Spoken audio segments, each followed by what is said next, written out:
बहादुर खां एक बड़ी जमीन का मालिक था। वो छोटी नहर से अपनी जमीनों को पानी दिया करता था। उसकी शादी हुई तो उसकी जिम्मेदारियां बढ़ गईं। उसने अपनी मदद के लिए एक मुजारे को रख लिया। फसल जब तैयार होती तो उसकी हिफाजत के लिए बहादुर खां और उसका मुजारे रात खेतों ही में सूते थे। एक मर्तबा इतनी बारिश हुई कि बहादुर खां की खशक जमीन भी सरसब्ज व शादाब हो गई। वो इसे अपनी शादी की खुशबख्ती तसव्वर करने लगा। फसल पककर तैयार हो गई थी।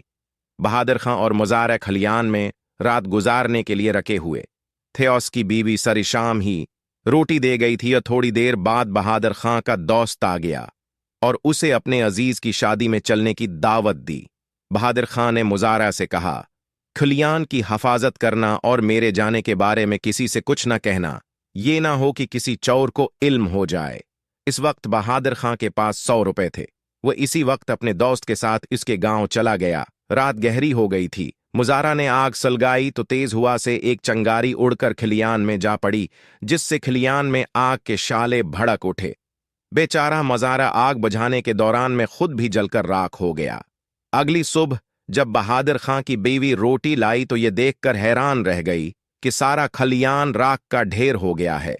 मुजारा की लाश देखकर वो यही समझी कि उसका मयाम भी आग में जलकर मर गया है। उसने रोना पीटना शुरू कर दिया। लोगों ने आकर उसके रोने की वजह पूछी तो उसने बताया कि रात खलियान के साथ मेरा शौहर भी जलकर मर गया है। लोगों ने मुजारा की लाश को बहादुर खां की मीत समझकर दफन कर दिया। चंद दिन बाद बहादुर खां शादी से लौटा तो आधी रात का वक्त था। घर के सब लोग सो रहे थे। जैसे ही बीवी की नजर इस पर पड़ी, वह समझी कि मियां के रूप में भूत आ गया है। वह डर के मारे चलाने लगी। इसकी चीख व पकार से घर के और आसपास के लोग जमा हो गए और पूछने लगे कि क्या हुआ, क्यों चला रही हो। बीवी ने बताया कि मर्दे का भूत आ गया है। बहादुर खां यह सुनकर बहुत हैरान हुआ कि उसे मर्दा कहा जा रहा है। वो लोगों से खौफजदा होकर वहां से भागा और कब्रिस्तान जाकर दम लिया। उसने सोचा, रात का वक्त यहीं गुजार लूं, सुबह के वक्त जाऊंगा ताकि दिन की रोशनी में लोग पहचान लें। बहादुर खां का भूख से बुरा हाल था। सुबह सवेरे कब्रिस्तान से निकलकर गांव की तरफ रवाना हुआ। जिस वक्त वो गांव पहुंचा तो एक आदमी वहां से गुजर रहा था। बहादुर खां चपके से उसके पीछे चलने लगा और कहा, भाई मैं भूखा हूं, कुछ खाने को दे दो। इस आदमी ने जब देखा कि ये बहादुर खान है तो खौफ जदा हुआ, एक चीख मारी और दम तोड़ गया। ये माजरा देखकर बहादुर खां डर के मारे दोबारा भागकर कब्रिस्तान में छिप गया। लोग इतने में एक आदमी को दफनाने आ गए।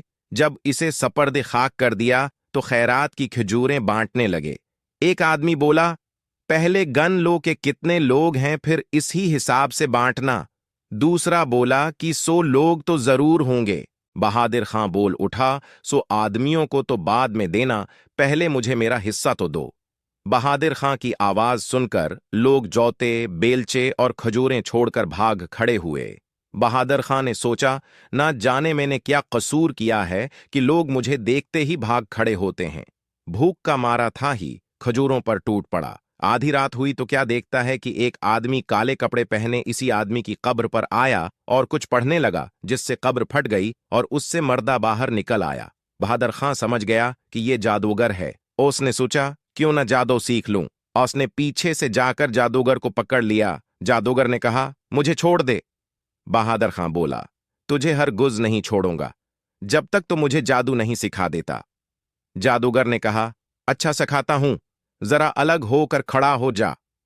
जादूगर ने न जाने किया पढ़कर फूंका कि वो मर्दा बहादुर खां के पीछे लग गया। जादूगर खुद भाग गया। बहादुर खां इस मर्दे को धके देता, मगर वो मर्दा इससे जदा न होता। बहादुर खां खरबूजे के खेत में गया तो क्या देखता है कि वो मर्दा इसके पीछे चला आ रहा है। बहादुर खां ने कहा, भाई मुझे छोड़े दे, लोग तो पहले ही मुझसे बीजार हैं, तुझे मेरे साथ देखकर और भी डर जाएंगे। मर्दे ने बहादुर खां का अब भी पीछा नहीं छोड़ा। आखिर बहादुर खां ने तंग आकर मर्दे को एक चारपाई से बांधा और खुद खरबूजे के खेत में घुस गया। क्या देखता है कि वही मर्दा चारपाई के साथ बंधा चला आ रहा है और खटखट की आवाज पैदा हो रही है। खेत के रखवाले ने जो दोनों को यूं आते देखा तो चीखें मारता हुआ भाग खड़ा हुआ और गांव पहुंचकर लोगों से कहने लगा, मुझे बचाओ वरना मैं मारा जाऊंगा। गांव के जमींदार ने कपड़े धलने के लिए नदी पर भेजे थे। उन दिनों लोगों पर बहादुर खां का खौफ बुरी तरह सवार था। चंद लोग कपड़े लेकर नदी पर पहुंचे। अभी वो कपड़े धो ही रहे थे कि बहादुर खां भी प्यास बुझाने नदी पर आ निकला। उसे देखते ही वो लोग कपड़े छोड़ छाड़ कर घोड़ों पर सवार होकर सरपट भाग निकले। जल्दी में वह रस्सी भी न खोल पाए जो मेखों से बंधी थी। रास्ते में मीख जब उनकी पुष्ट पर लगती तो वो यही समझते कि बहादुर खां उन्हें मार रहा है। आखिर वो जख्मी हालत में गांव पहुंचे। बहादुर खां ने ये सूरती हाल देखी तो सोचा कि इस दोस्त की शादी ने तो मेरी जिंदगी अजाब में डाल दी है, मुझे उससे मिलना चाहिए। चनांचा वो रात के अंधेरे में दोस्त के गांव की तरफ रवाना हो गया। दोस्त के पास पहुंचा तो तमाम माजरा उसे सुनाया। उसका दोस्त उसे लेकर उसके घर आया और घर वालों को हकीकत से आगाह किया। उन्हें समझाया कि इस रात को जलकर मरने वाला बहादुर खां नहीं बल्कि घर का मुलाजिम था। घर वालों ने बहादुर खां को जिंदा देखकर खुदा का शुक्र अदा किया। बहादुर खां को अपनी गलती का एहसास हो गया। ना वो बगैर बताए घर से जाता, न उसे ये दिन देखना पड़ता। इसने आइंदा ऐसी हमाकत करने की तौबा कर ली।